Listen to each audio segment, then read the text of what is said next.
Today, we declare war on vegans.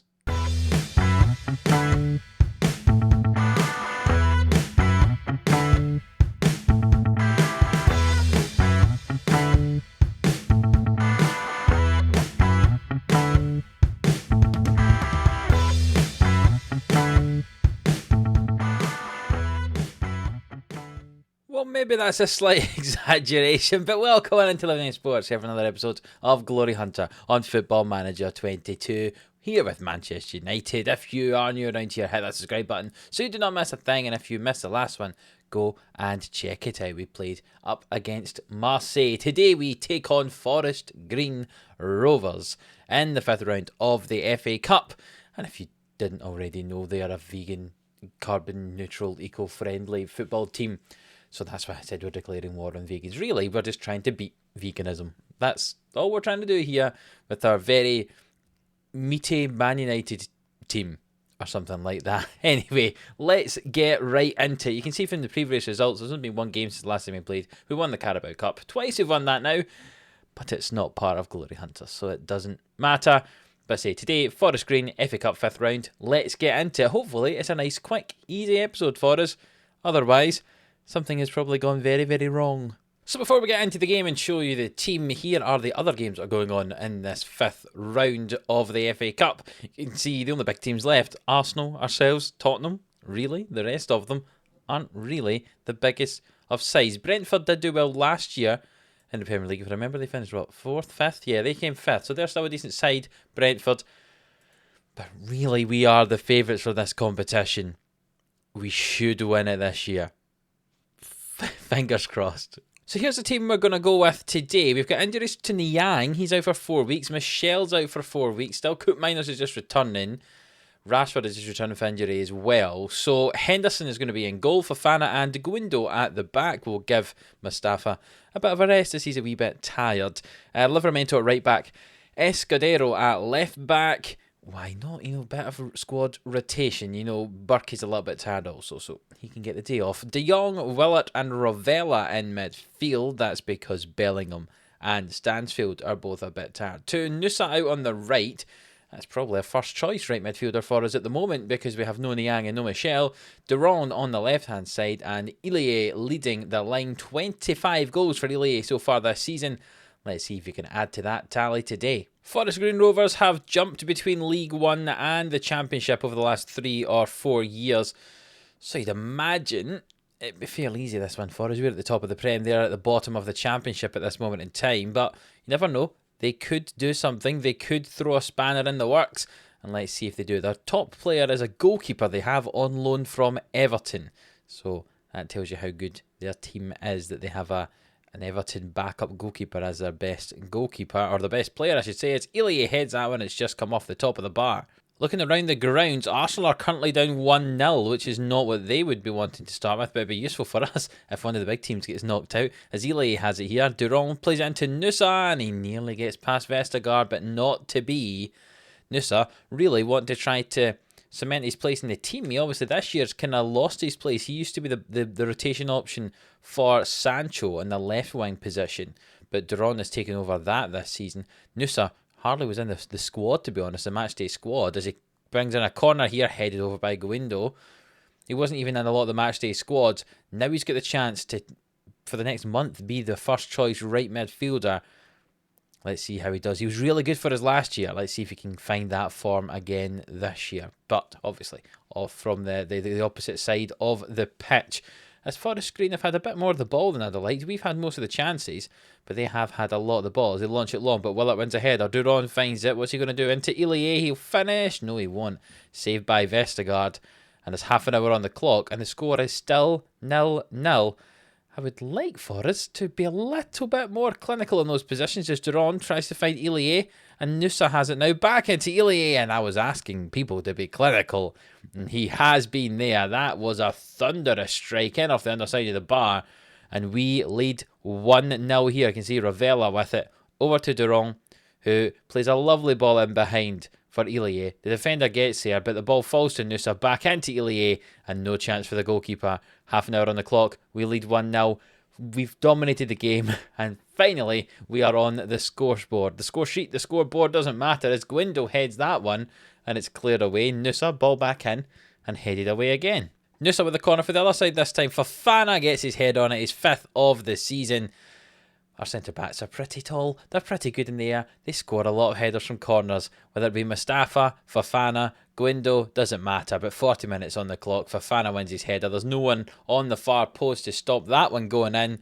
And we lead 2-0 going into half-time here. Nusa with 2 assists. One for Ilie, one for Fofana. I did say that Nusa would want to try and make this place his own. And he has done that. He's shown just how good he is. Even though he hasn't even been in our squad half the time this season. He's a very, very solid option. Can he get his 3rd assist of the day? Yeah, he can indeed. Into Guindo, as I was mentioning. Any of our centre-halves can score headed goals, but it's been blown for offside. I'm assuming someone was in the way of the goalkeeper there. That could have been a hat-trick of assists for Nusa, but not to be, as we're just about to reach the hour mark here. We still lead 2-0. We're going through to the next round. Let's look at the other scores going on. Tottenham destroying Reading, so they're going through. Arsenal just went ahead against Charlton, so they look like they're going to be going through now, as we have a chance with 20 minutes to go to try and get ourselves that 3rd goal. Nusa on the right hand side goes up against his man, back to Livramento. Willard, De Jong, lovely football. Ilie tucks it in, and we lead 3-0. 2 goals for Ilie. I asked him to score some goals today, and he's done just that. Forest Green Rovers do have the ball on the right hand side though, but we have won it back. Adescadero plays it forward to Durand. And back to Ravella now, and Ilie, and switches to play over to Nusa, who's in some space. Can he get past his man? He plays it into the middle. Ilie doesn't win the header, but De Jong does. Willard, back to Ravella, and it goes out to Escudero, who's in acres of space. Ball into Ilie, and he heads it over. And what a chance that was for Ilie to get himself a hat-trick here, with just 10 minutes to go in this game. Corner kick for Forest Green Rovers. Can they get themselves on the score sheet? No, Henderson plucks out the sky, and now we've got a chance possibly to go and get a 4th. Lots of space in the wide areas if he wants to find it, but he launches it long. And we've won the ball somehow after that poor headed clearance by the right back. De Jong over to Escudero, back into Guindo, and Escudero, and De Jong, and it's nice passing football, but get the ball up the field, boys. Ilie, the ball now finds Escudero. Nusa's in the middle if he wants to find him. He tries. Nusa surely wins a penalty there. He does indeed. And it's going to be Ilie who tries to tuck this one in for his hat-trick, and he does. Bottom left corner. He's got himself a hat-trick. His 29th goal of the season, it says. I'm sure it said he scored 25 before today. So, I'm not sure what's going on there. He's definitely scored a hat-trick, though. That's the important thing. Good penalty finish from Ilie there. And we have won 4-0, and we are through to the next round of the FA Cup. The quarter-finals, here we come. That's a very, very good result indeed. You can see the other teams. Brentford won an extra time against Sheffield United. Norwich have beaten Bristol City. Arsenal managed to win an extra time over Charlton. We beat Forest Green. Brighton beat Huddersfield. Southampton beat Stockport. Sunderland beat Swansea. And there was a late comeback attempt from Reading, but Tottenham did get through 5-3. So ourselves, Arsenal, Brentford and Tottenham, probably the top 4 teams left in the competition. We'll praise Ilie's performance because he's been a bit unhappy about not being played in the position he wanted. You'll have noticed in the last few games we've changed from a pressing forward to an advance forward. That's in an attempt to make him a bit happier because he wasn't happy that he wasn't playing as advance forward. Apparently, I promised him he'd play as advance forward, so my bad, I suppose. The quarter-final is drawn on Friday, so we'll have a look at that one. We'll see who we play in it. Hopefully it's not an Arsenal or a Tottenham. I would like to avoid them if we can, make it as easy as we can until the later stages. But if it is going to be one of them, it's going to be one of them. And we'll see who we have to beat in that when that quarter-final draw comes around. I was having a quick look at Belgium as well, and I was looking at the tactic that we would be playing if we played the tactic we currently play at Manchester United. And this is the sort of team that we'd have. You can see midfield is not great. If we go and have a look at the squad, you can see their ages here. You can see there's a few young talents like this Pacini person as a right winger. He could be pretty decent as well coming through. He might get a starting gig somewhere in one of the positions. But if you have a look at the team, as I mentioned, we've got a very poor set of goalkeepers. And there's a couple of spare ones here, as I say, 2.5 star. But this young 17-year-old could develop into a really good one, so I thought we'll start him. I'm just talking about Belgium because it's a bit of a shorter episode, this one. So we'll do a little Belgium chat because we'll be playing some games, hopefully at World Cups as Belgium manager in 2 years' time. So this might change, but this is what it is at the moment. Salamakers has got his position at right back at the moment, but he's 32. Probably, he'll be losing his place there.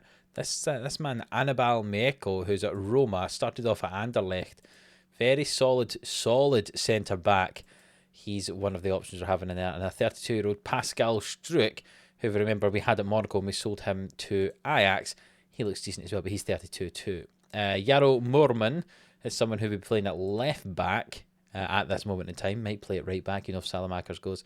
Again, he's also at Roma. 25 years of age. Yuri Tielemans is still great in midfield, but ageing now. Benjamin Chauvin, who we've signed at Man United, but he's back out on loan. Maccabi Haifa, there you go. Who's played 15 times this season. He's one of our starting options in midfield, alongside Giuseppe Antonelli, who we remember from our time at Monaco. He's pretty good in that midfield. Further forward, we've got Lapadula, who's at another region. He is at Hertha Berlin, having started at Club Brugge. Solid looking right wing. On the left hand side is one of the most experienced players I have in the squad. 111 caps for Jeremy Doku. He's currently at Leipzig. And up front we'd be playing Cedric Willert, someone who's on the bench and plays central midfield for us a lot at Man United. First choice striker for the Belgian national team, I would probably say.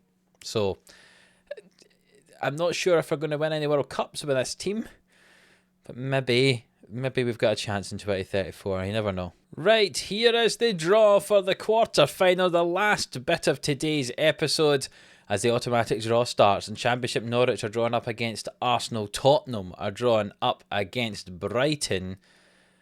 We have Championship Sunderland. They are drawn up against Southampton. And we have Brentford, one of the tougher games. Not the toughest, not the easiest. One of the tougher ones, I'd say. If you remove Tottenham and Arsenal, Brentford are probably the next best team. So, a tough game we have against Brentford, which will be not the next episode, but the episode after that. Yeah, we're at home though. I'd favour us to be successful in that tie. So, we are through to the quarterfinals of the FA Cup. So if you have enjoyed this video, it was a very good win up against Forest Green Rovers. And please leave a like on it. Subscribe to the channel if you haven't already. And until the next one, which is going to be the next round of the Europa League up against Levante. Both legs of that one. We'll see you then.